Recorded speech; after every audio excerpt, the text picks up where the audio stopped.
Hello, and welcome to another episode of Creating Cultures at Outperform. I'm Frank Wander, and I'm here with my wonderful co-host, Terri Mays. If you've tuned in recently, you know we're now doing a series on burnout. What are the causes of burnout? And I encourage you to go look at the two prior episodes. This is our third and last episode. We're talking about what to do about burnout, the responsibilities of leaders, coworkers, and the individual themselves.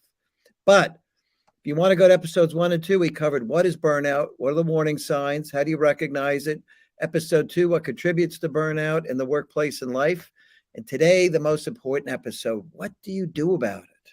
Because there's so many people stressed out and burnt out there. Yes. So there, what do you do about it? What do you do about it? I think first, let's look at it from a leader's perspective. I think the very first thing is leaders have to own that they may be the cause or may be contributing to burnout for their employees. So whether it's through overtasking people or undertasking people, a lot of what's happening in the workplace is a direct reflection of the leadership there.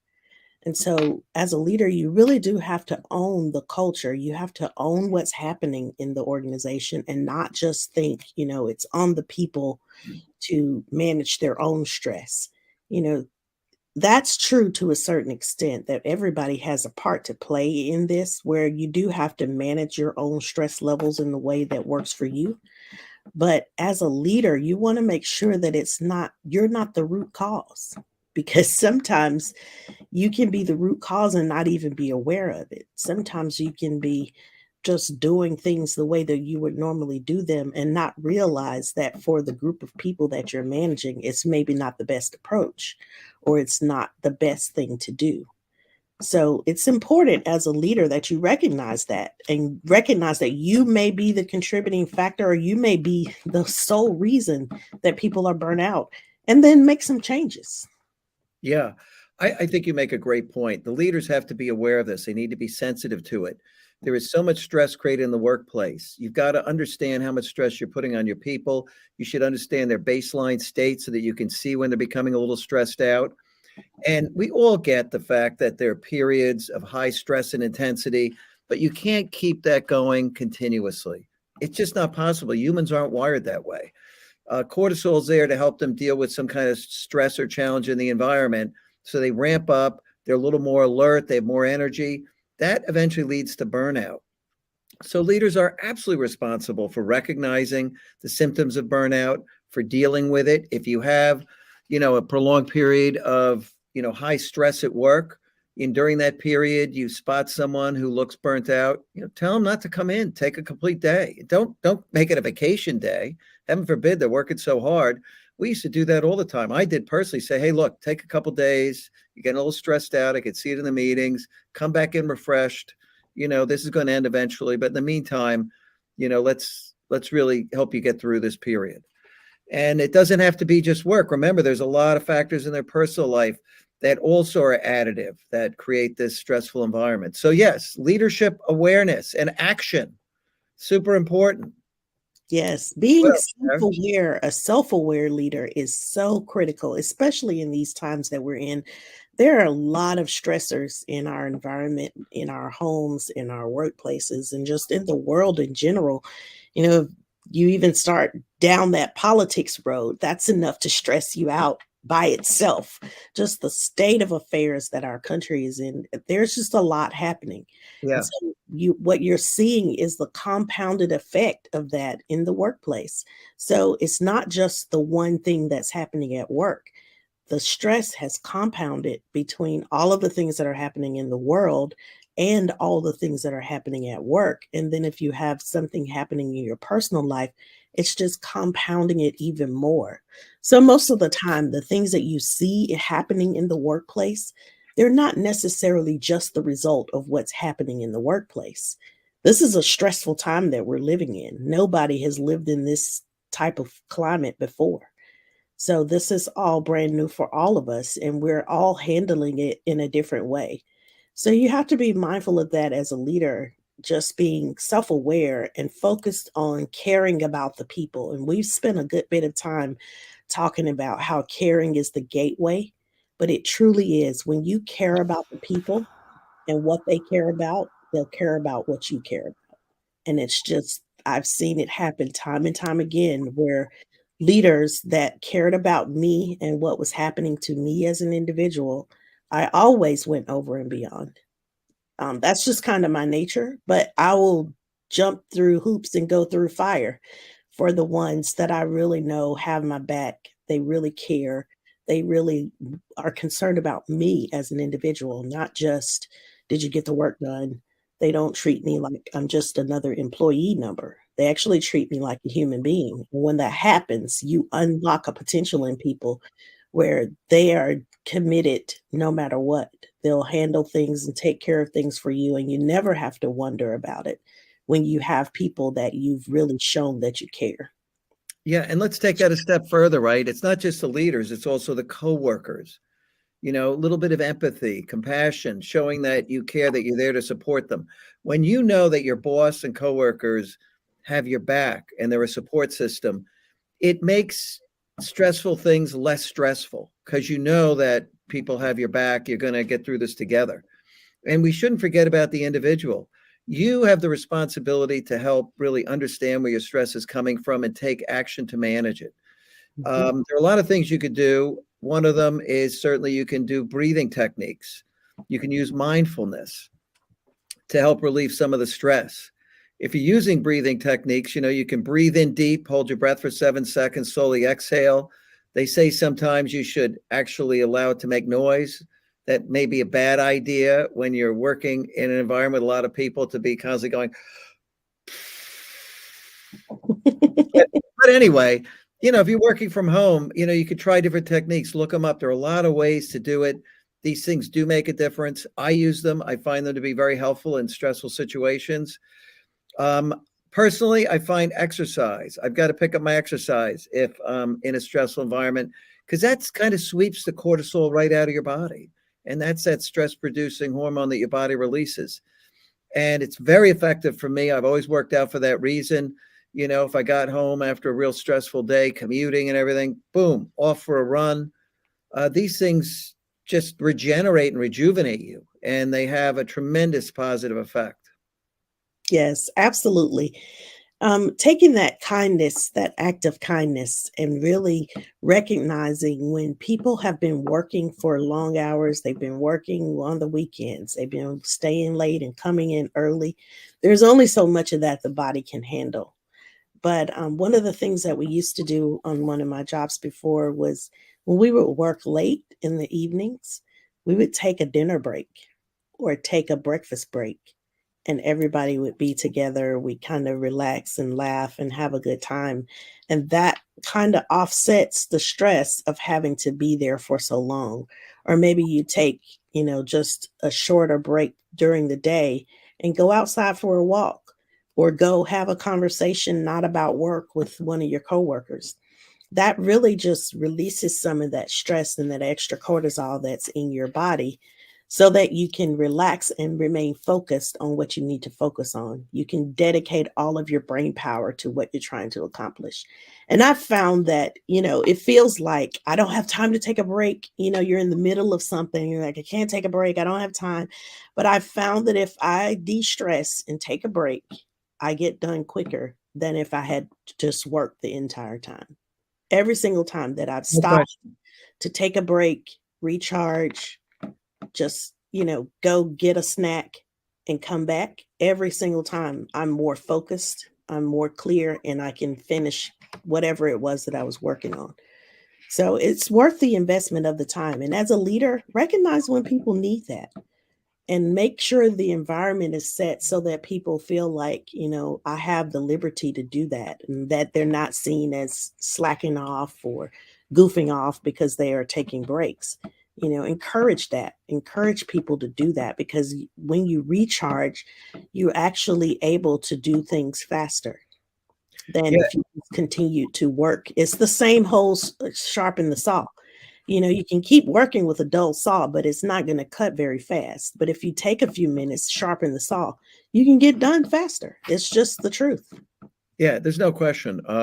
This is actual science, right? They've done Yeah. research studies where they've had people work for extended periods of time. They've had others who've taken intermittent breaks, and the people who take the breaks, their brain recharges, they're more cognitively engaged, and they perform better.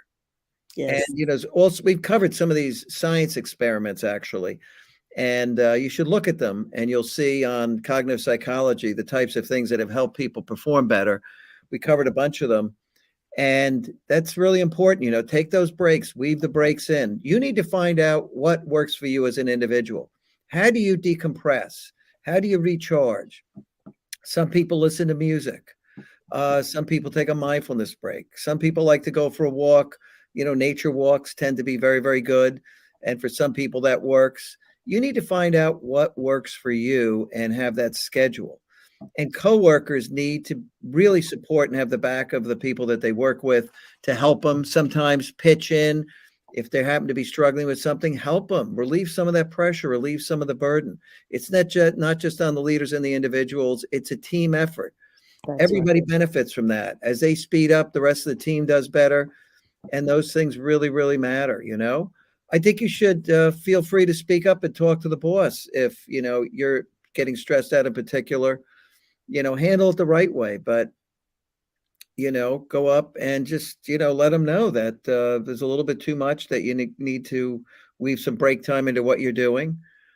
You'll know based on the type of boss you have, what type of conversation to have. You got to be smart Yeah. about this, Yeah. right?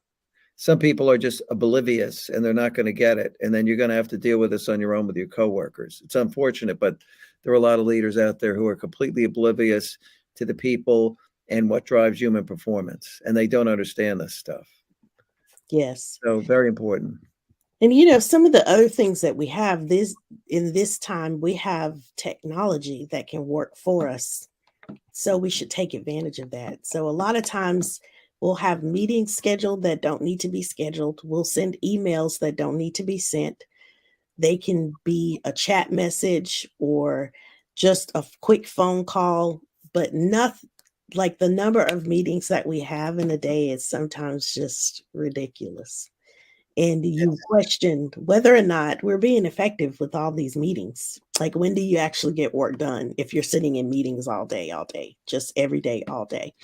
And that's just the state of affairs. I'm not saying that we should not have meetings or that we should not send emails, but we should evaluate.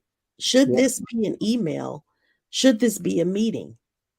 Because really, a lot of times we're just asking questions or trying to collaborate on information. We can get together and collaborate with some of the Microsoft tools and not have to actually be in a meeting. Yeah. So That's look at different ways that you can eliminate some of the extra meetings and just forced coming together that's not really necessary, because that can be stressful for people when they feel like I'm just overloaded with all of these meaningless meetings, or I just have too many emails. I can't get through them yeah. all. I can't respond quick enough because I've got too many. Like, all of those things are things that our leaders and our coworkers are contributing to. So how can we as individuals make sure that we're doing our part to eliminate that extra stress and pressure that it puts on people? Yeah, and you should also think about, your diet and the things you're doing when you get stressed out. Some people turn to smoking more cigarettes when they get stressed out. We know nicotine increases those feelings of stress. Some people turn to alcohol. Some people end up eating, a lot of snacks and stuff, and sugar turns out that it's going to increase the levels of stress in your body. So you want to make sure that you're, eating right, you're getting adequate sleep and rest to try to counter the effects of cortisol. A great night's sleep goes a long way to cleansing this stuff out of your body. If you couple that with exercise and relaxation techniques, you are going to be a step ahead. There's no question about it. And you're not going to be the person who blows up because they get stressed out, right? And you got to be able to feel this stuff coming on too. You got to know your body. Your body's going to tell you if you're stressed out. And that's why a stress journal, if you're in those situations, you want to understand what the stressors are that really set you off and get that cortisol flowing in your body. Some people benefit from keeping a journal. and it helps them to deal with that and contend with it and maybe weave more mindfulness in when they understand these stressors are in the environment. And so that's those are good techniques that you can use as well. Yes. We were talking about breathing earlier, and I have used my Apple Watch wisely when it Yeah, comes to that. When I get the prompt to breathe, to do mindfulness activities, I still have that setting on my watch, and I actually do it. I stop and I breathe, and I use the stands. So when it tells me to stand, I stand. yeah, These are things that we can let technology work for us and help us to give us that little prompting, that reminder that, hey, you've been sitting for an hour and you have not been standing, stand up. Take that time because that relieves stress and pressure on your back, which also in turn makes you feel a little bit better at the end of the day because you've not been just sitting, sitting, sitting. So again, just let technology help you. Let technology be there to be a help to keep you from getting into those stressful states because we use technology in a way that sometimes gets us more stressed out. So oh let gosh, constantly technology help. online, always connected. Yeah, it's crazy. Yes, all the notifications and all the social Ding, media, ding. Yeah. yeah, so don't just let technology stress you, let technology help you. Yeah, good point, Tara. And, listen, go to episode 2 if you're a leader, tune into that. Try to understand all the things that leaders do in the workplace that increase stress. You're probably adding to it. There could be feelings of job insecurity floating around. The company should deal with that and make it clear to people that, hey, the layoffs are over. Let's all get back to work. Here's why the future is going to be bright. These excessive and tiring commutes people have when they're really completely unnecessary, work demands that could be put aside for a time because there's just so much challenge in the workplace. Too many meetings, email overload, just all the craziness that goes on.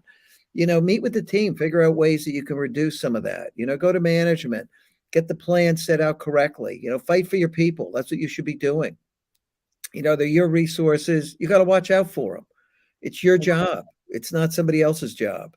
You got to be the, umbrella that goes up in the rainstorm, keeps them dry. That's your job. You have to do it. And many leaders don't see that as their job. They see it as hitting the deadlines. No, your job is to get the best out of your people. And you do that by creating an environment where they really can outperform without burning out. That's the That's key. right. Leadership is really about empowerment. How can you empower the people to do the very best that they can do? Mhm. And as a leader, you have to see that as part of your job description.